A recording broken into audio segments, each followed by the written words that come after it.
So let's go back to 2005 in the United States. For like any of us, we've seen weight in the United States kind of creep up decade by decade. And the changes really in a very meaningful way started in the 1980s in America. And so about 10 years ago, scientists coined the term secondhand weight gain. Think about that, secondhand weight gain. Now, what is secondhand weight gain? We know what secondhand smoke is, right? You smoke a cigarette, I'm by you, I breathe that air. That's harmful to my health. We know about secondhand smoke. But what is secondhand weight gain? This soundbite was described to address the issue of how easy it is to gain weight because other people around us are gaining weight. So if you go to work and your coworkers are heavier or gaining weight, and your neighbor is heavier, and your best friend is gaining weight, it becomes easier for you to gain weight as well. So we call this a transmissible behavior.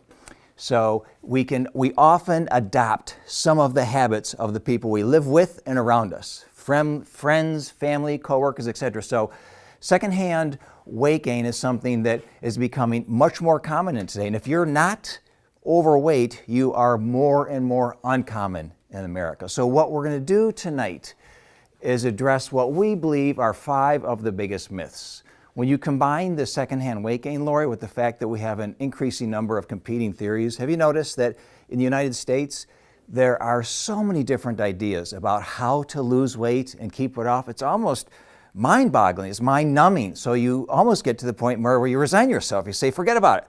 I'm not going to do anything because 5,000 scientists disagree on what to do when it comes to weight management. So combine the competing theories, secondhand weight gain, and many myths that continue to persist, Libby. It can be nearly impossible to lose weight. So tonight is about just breaking through some of the big myths, we call them the big 5 myths, giving you some actionable steps to make sure that when you're doing things, Minaj, you're at least engaged in relevant evidence-based behaviors versus wasting your time on things that just don't matter. So, having said that, we'll start with Debbie. She's going to begin with myth number 1. Okay. Our first weight loss myth is to eat less, right? If you eat less, you're going to lose weight. Well, let's start with the facts. Fact 1, body fat is simply stored calories. Okay. Fact 2, to lose fat, more calories need to be leaving fat cells than entering them. And then fact 3, if calories out surpasses calories in, fat loss occurs. So those are 3 facts. Okay. Now, when you eat less, you begin to create what is called a caloric deficit. And the definition of a caloric deficit is it's a shortage in the number of calories consumed relative to the number of calories that are required to maintain normal body weight. Okay, so you got a deficit going on. In our bodies, we have an internal regulating system, and it's called homeostasis. Okay, homeostasis is what its job is to maintain a stable, constant internal environment in our bodies. For instance, our temperature is regulated and has to be regulated in order to sustain life. Okay, our pH, our blood pH levels have to be sustained, have to be maintained at a certain level in order to sustain life. And metabolism, that has to be at a constant level too. Okay, so with homeostasis, as you lose weight, homeostasis is you lose weight because you're eating less calories. Your homeostasis becomes compromised, okay? And what happens now is that your body mass decreases, your metabolic rate decreases. And what the body's doing now, it's protecting itself because it's not getting what it needs, which it needs calories, it needs energy in order to live, to sustain, okay? So now let's discuss what often happens to those who do not consume enough calories, okay? When you're not consuming enough calories, you're not meeting your body's energy needs. So let's think about it, okay? Have you ever skipped a meal? Have you ever eaten less calories? Okay, think about that. What physiologically is happening to your body? What's happening when you don't eat? What happens to you? Anyone? Get hungry? Yeah, you're hungry, you're starving, okay? What else might happen to you because you're not getting the energy that your body needs? Eat twice as much. You sometimes you overeat, consume more foods. Good. And if you're not getting enough energy, what happens? You get tired. Yeah, you get tired, you get fatigued, you get sluggish. Okay, and how's your mood when you're hungry and there's no food? What? Crabby. Yeah, you're cranky, you're moody. I have 3 boys at home, well 4, my husband. And if I don't have a meal planned that day, which sometimes happens, you're busy, and they're coming to me like, what's for dinner, Mom? I'm like, I don't know. And their moods are just ravenous. They're hungry, they're moody, okay? So that's what happens. Also, when you're tired and you're sluggish and you're fatigued, your performance is affected. Your performance at work, your performance here in your strength training is affected, okay? So low-calorie diets are usually for people who have a BMI, body mass index, of greater than 30, okay? And this is our obese population. And these people are on restricted calorie diets, but they're supervised by doctors. They have to be. They have to be, okay? So what about the rest of the population that just wants to lose weight? What's our solution? Well, our solution is not to eat less, okay? It's to eat more. And we need to consume foods that have a lower caloric density. Lower caloric density. That means fewer calories per bite, okay? And these foods include fruits, vegetables, legumes, lean proteins, your chickens, your fish, okay? And also good fats in limited amounts. Good fats include avocados, seeds, and nuts. And those are in limited amounts because they're higher in calories, but they're good fats for our body, okay? So all these foods leave you feeling full, okay? They take care of that hunger because they leave you feeling full without the extra calories. So my take-home message for you guys, okay, is that you need to eat when you're losing weight. And here at Med Fitness, we have our HMR program that meets all those criteria with the consuming lower caloric density foods to keep you full, to help you lose the weight safely and successfully, okay? This is a myth that just doesn't want to die. Exercise in the fat burning zone. How many of you have heard this before? Get your heart rate in the fat burning zone, stay there for about 70 hours and you may lose some weight. Well, it was really the mid-1980s when the federal government first set guidelines for public health in the United States. How do you remember the Healthy People 2000 report? If you're a health professional, you may know this, but the federal government, Libby, says, hey, people are gaining weight. We need to set a nationwide goal to get fewer people gaining weight. It makes sense. On paper, it does make sense. And so that happened in the late 1800s, late 1980s.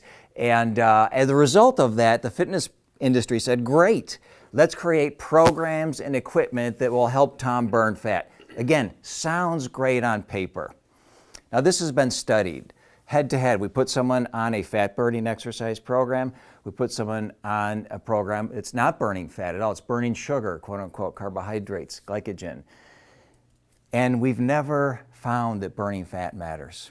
Every single study, dozens upon dozens of studies spanning decades, has shown that if Minaj just goes out and exercises hard and burns calories, as long as he burns the same calories as Tom, and Tom's in the fat burning zone, burns the same calories, weight change is identical. So we've never found that burning fat matters when it comes to losing weight. Yet, if you look on the ellipticals and the treadmills, it's got a fat burning program on it. There's no evidence to support the notion that you have to burn fat when you exercise to lose weight. In fact, there's no health agency that recommends this. If you look at the American Council on Exercise, they don't tell you to burn fat. The American College of Sports Medicine, the world's largest group of exercise scientists, they don't tell you to burn fat. The public health agencies, Department of Health and Human Services, American Cancer Society, National Institutes of Health, nobody says burn fat other than the fitness industry, because we have something to make. I can sell Tom a program, a device, a piece of exercise equipment, a book, This is going to lull him in, of course, because he's trying to lose fat. So this is a completely non-evidence-based approach to weight management. In fact, back in the 1990s, I was at a conference, and at the time, a guy by the name of Cedric Bryant, he was then the head of research and development at Stairmaster. You guys remember the Stairmasters? We used to have a Stairmaster here. They're still out there. Dr. Cedric Bryant was presenting about the myths of exercise, and he talked about this. He said, guys, look, the science is not there. There's no evidence to back this up. Don't tell your clients that they got to burn and exercise in the fat burning zone. And some smart individual, it wasn't me, raised his hand and said, well then, Dr. Bryant, why do you have fat burning programs on your exercise equipment, your Stairmasters? Well, and he was brutally honest. He said, look, when research and development is over here and marketing and sales is over there and these guys don't talk to one another, you end up with fat burning programs and exercise equipment. This continues to this day. We get people asking, should I be in the fat burning zone when I'm on the treadmill?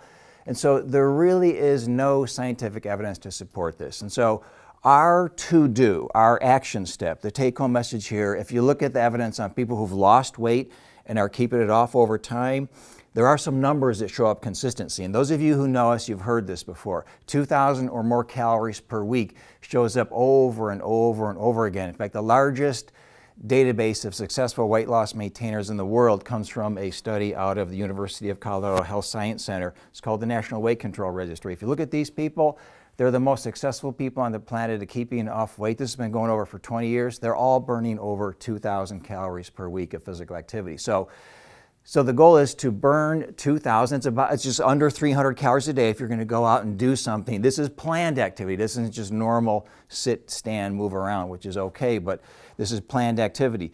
Engage in bits and pieces of activity. If you don't have to worry about your heart rate, Lori, you don't have to get in the fat burning zone. You could go take a 4-minute walk, count that towards your total of building minutes to get to that 2,000 calories a week, about 300 a day. And you can also mix up your intensity. How many of you don't want to do super intense exercise every time you walk out the door? I know I don't. Sometimes I just want to go have a nice, comfortable, brisk walk outdoors and burn some calories and get the health benefits. So you don't always have to crush yourself into submission, Dana. You can go out and do moderate intensity activity, and it can contribute towards that 2,000. But go for 2,000 bits and pieces at different levels of intensity so that you're engaged in the behavior, Mary. You do not have to be a professional athlete to have this count. So, yeah, Dana. Richard, what's the best way to know how many calories you've burned? Yeah, we have a really simple chart that we use with our clients, and I can send that to you. Very easy to use in 3 minutes. You'll know what you need to know. But of course, there are biosensors and things you can get today that give you some feedback. Those are tools too, Dana, so you can use those. We tell people you can use the equipment data if it factors in your body weight. So, but we're trying to get in the ballpark. We're not doing research, just in the ballpark. But I can walk you through our calorie guide as well for physical activity. Super easy to use. So, okay. So do not worry about the fat burning zone. Burn calories. And by the way, here's the footnote. When you're in the fat burning zone, Lori, you're burning fewer calories per minute. So if you really want to be there, it's going to take you longer to get to that 2,000 calories than if you just ratchet up your intensity, work a little harder if you can or want to, and get there sooner. So there's no one exact perfect path, but mix it up, do what is doable, and stay with that behavior over time. So, but 2,000 is our goal, not the fat burning zone. I've never tracked my heart, and I probably never will. So. In order to lose weight, you need to work out more, okay? This is a myth, and resolving to have a regular exercise program in your life is definitely important. We all need to have a regular exercise routine, but asking your body to adapt to a rigorous form of activity, routine, can backfire on you, okay? It can cause burnout, it can cause overuse of your joints, your muscles, and when those are overused, what can happen? Injury results, okay? And when you're injured, then you can't work out at all, and you don't want that, okay? So if you want to lose weight, put your effort into higher intensity workouts. Here at Med Fitness, we have a workout here called the metabolic workout. I'm just going to explain it, what it is to you real quickly, okay? The metabolic workout consists of 3 multi-joint linear machines. For example, leg press, chest press, compound row. What we do is we put you on leg press, and you work to muscle fatigue. Muscle fatigue is when you can't push out another rep. When that is achieved, you come off the machine, quickly you come to the next machine, minimal rest, get on the machine, sit down, hold the handlebars, and you go. Muscle fatigue. Next machine, muscle fatigue. Once muscle fatigue is finished on the third machine, we go back to leg press and we repeat the cycle 2 more times. Okay? What's happening during that time is your body is having a cardio response. Okay? You're intaking a lot more oxygen when that happens. So during the metabolic workout, your muscles are being damaged. You're getting micro tears in your muscle tissues. Over the next 24 to 72 hours after your workout, your body experiences what is called EPOC. EPOC.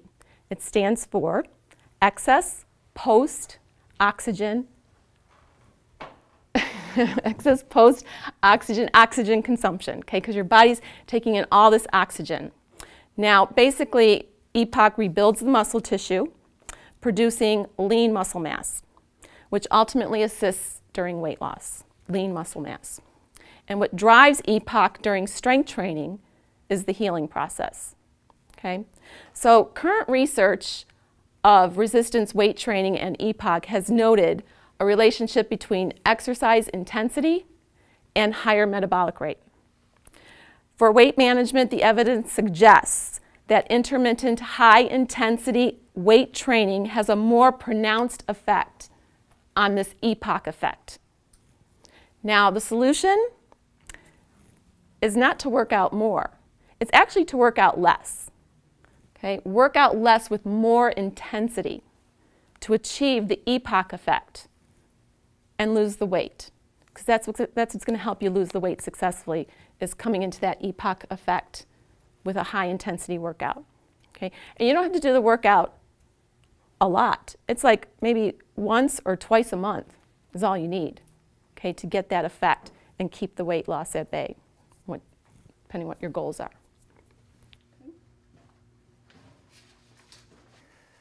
Do you not even know what clean eating is? Who knows? Tom, you know what clean eating is, right? What's clean eating? Eating your fruits and vegetables, you're not having... Healthy eating, right? Sensible eating, right. There's a, yeah, sorry to cut you off. There's a trend in the United States towards this quote-unquote clean eating. Now, there's no formal definition, but we know just intuitively when someone says, I'm trying to eat clean, they're just trying to eat better in general. So there's no harm in that, Dana. It makes sense to eat sensibly. You know this, Libby. I mean, no one says go eat more ding-dongs if you want to lose weight. But what's happened in the United States is that we are beginning to avoid what matters when it comes to our weight and focus on other things such as clean eating. And so people are using clean eating as a potential path for weight loss. Let me show you, I'll read to you what can happen on a diet where you're eating clean. Now, let's imagine, what's your girlfriend's name, Tom? Natalie. Natalie. Hi, Natalie. Welcome. Good to meet you. So Natalie and I go out for some lunch and we say, hey, Natalie, let's get a healthy meal out. I know a place down the street. So we go do that. And so Natalie orders a nice healthy turkey sandwich with a green salad and some healthy olive oil and some other good for you food. So let's just walk through it for a second. Natalie she gets some whole grain bread. Healthy food, right? Nice whole grain bread, not processed grain. 3 ounces of whole grain bread is about 210 calories at 70 calories an ounce. So I've got some bread for 210 calories. I've got turkey. Usually when we eat out and we get protein sources, the amount of protein that's provided is a little more than we actually need, a common trend in the United States. So Natalie gets 5 ounces of turkey on her turkey sandwich, another 200 calories at 40 calories an ounce. Again, healthy foods, lettuce and tomato, 20 calories for lettuce and tomato. That's an easy win. A little bit of mayo on both slices of bread at about 100 calories a tablespoon. So there's 200 for the mayo. 1.5 ounces of mixed nuts, good for you, healthy mono and polyunsaturated fats. Again, I can feel good about eating these foods. 2 ounces, 1.5 ounces for 265 calories. The mixed greens, 2.5 cups for about 25 calories. 1.5 tablespoons of olive oil over this 3 cups of salad. Not a whole lot, but a little to get some taste and some nutrients.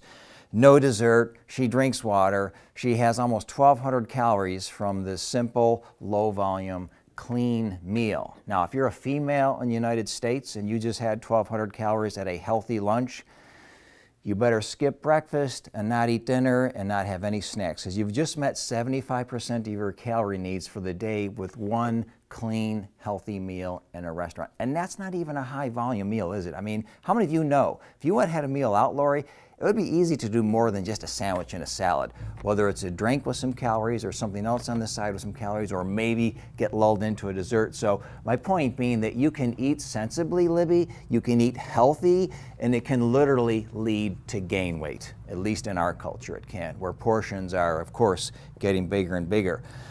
And so I'm gonna reference the dietary guidelines for Americans. Now, I'll be the first to admit that our government certainly makes many mistakes along the way, but our current dietary guidelines, if you actually read through the whole report, what you'll see is that it's the best set of guidelines we've had to date. They're not perfect. They get influenced by industry. Trade groups affect what politicians say and do, but they're better than what we've had. So if you look at what the current dietary guidelines are saying, Manoj, they're saying get fewer calories per bite, consume a higher nutrient-dense diet, which just means get the magnesium, get the zinc, get the calcium, get the micronutrients I need for fewer calories, Libby. Not for 7,000 calories for breakfast, but for fewer calories. So they're addressing the issue of eat calorically appropriate amounts of food. We've never had that before. They've never talked about calories before. They've never said, worry about calories. Well, now we need to keep our eyeballs on these things. So they're addressing this issue of consume a nutrient-dense diet, which means a lot of nutrients, few calories overall. And so our take-home message is be full on fewer calories. Really, the essence of successful weight management, Mary, is to be physically full on fewer calories. And so we're good at overeating. How many of you realize this? We're really good at overeating. And that behavior is in our DNA. I'm not going to talk about that right now, but it is in our DNA to overeat. It does serve a purpose, the capacity to overeat, biologically. But today, if you do that, Dana, you're never losing weight because you're overeating on calorie bombs all day long. So we want to be full. I don't want you to be hungry, Lori, but we've got to do it on fewer calories. So a nutrient-dense diet where I get the most nutrition for fewer calories overall. If I were to quote the Centers for Disease Control, this was about 6-7 years ago, they said, you don't need to eat less to lose weight, you need to eat differently, which I like. You know, it's not about small quantities. I don't eat small quantities. If you ever seen me eat, I do not eat small quantities of food, but I eat differently than the average American. I'm choosing foods that are maybe 10 to 15 calories an ounce a lot of the time, instead of what the average American eats, which is 135 calories an ounce. So I can have a high volume, filling diet and not be gaining weight overall. So eat differently, high nutrient density, fewer calories per bite is the way to go. And so we're not saying don't eat healthy, but don't just say I'm eating clean, I expect weight loss. It's unlikely it'll happen if you're not looking at the calorie consequence of your choices. So, all right? Okay, so our last diet myth. Diet foods taste bad. Diet foods just taste bad, okay? So a 2010 study found children, they offered them vegetables once a week for 10 weeks. And by the end of the study, the children reported liking those vegetables even more than they did when they started, okay? And basically what just happened there was their taste buds changed. So research scientists actually call this taste bud rehabilitation. Taste bud rehabilitation. And it's just detoxing your taste buds to, or just giving them like a timeout and choosing different things to enter into your mouth and change your taste buds. So for example, think about whole milk versus skim milk. Okay, I remember drinking whole milk way back when because it was good. You know, we all grew up on whole milk. Maybe not all, but some of us grew up on whole milk. Well, then you learn that, oh, whole milk has so much fat in it, you should go to skim. Well, I tasted skim milk and I'm like, oh, I don't like that. You know, how do you change? How do you go from, you know, that whole milk down to skim milk? Well, over time, you just kind of have to wean yourself onto it. And that's what I did. I just weaned myself into skim milk. Finally, I just started drinking skim milk overall, okay? It was a taste bud rehab for me. The other foods like vegetables, let's talk about Brussels sprouts. Not everybody's favorite. And how about kale? Have you ever tried kale?